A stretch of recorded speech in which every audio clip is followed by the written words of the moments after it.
Hello बहनों, राधे राधे। आप सभी का हमारे चैनल में स्वागत है। और हम लोग एक हंसी मजाक का लोकगीत सुनाने जा रहे हैं कि एक पति ने पत्नी को कैसे मारा, क्यों मारा, क्यों मारा, क्यों घर से और क्यों घर से निकाल दिया। वो बेटी अपने मायके में क्या कह रही है अपनी माँ से, आइए सुनना। और पूरा सुनोगे तभी समझ में आएगा। फिर पति ने सुनाई और क्या क्या फिर हर पति की आदत होती है कि माँ बाप से दुगना बेटी का रोते हैं। और कैसे क्या कह रही है। फिर पति ने उसकी शिकायत करी। हमरे बलम हम मारी बांसुरिया तोड़ी, हमरे बलम हम मारी बांसुरिया तोड़ी, हमरे बलम हम मारी बांसुरिया तोड़ी। हाथ को रपिया बगल भी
कहू तुम घर तो में मारे गो निकारे गो।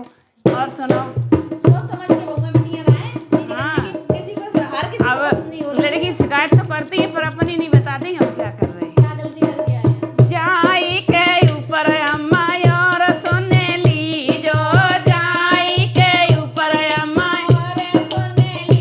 जो बीच सड़क पे कंडा पाते, बीच सड़क पे कंडा पाते, वहीं पे बेटी खोजो आवे पासुरिया तोड़ी, वहीं पे बेटी खोजो आवे पासुरिया तोड़ी, जाई के ऊपर अम्मा और सुने लीजो, जाई के ऊपर अम्मा और सुने लीजो।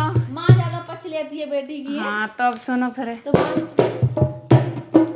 जाई के ऊपर अम्मा और सुने लीजो, जाई के ऊपर अम्मा और सुने लीजो, चढ़े छरे जे पे मुँह बैठी, चढ़े छरे जे पे मुँह बैठी, पोंगन दाल खवावे पासुरिया तोड़ी। अब बता मुँह तक दारे कौन खाए ले गो। अब बताओ कौन हो रही थी मैं लोग तुम्हें भाई में दाल बनावे पासुरिया तोड़ी, हमरे बलमा मारी पासुरिया तोड़ी, हमरे बलमा मारी पासुरिया तोड़ी। बता सुनो राने।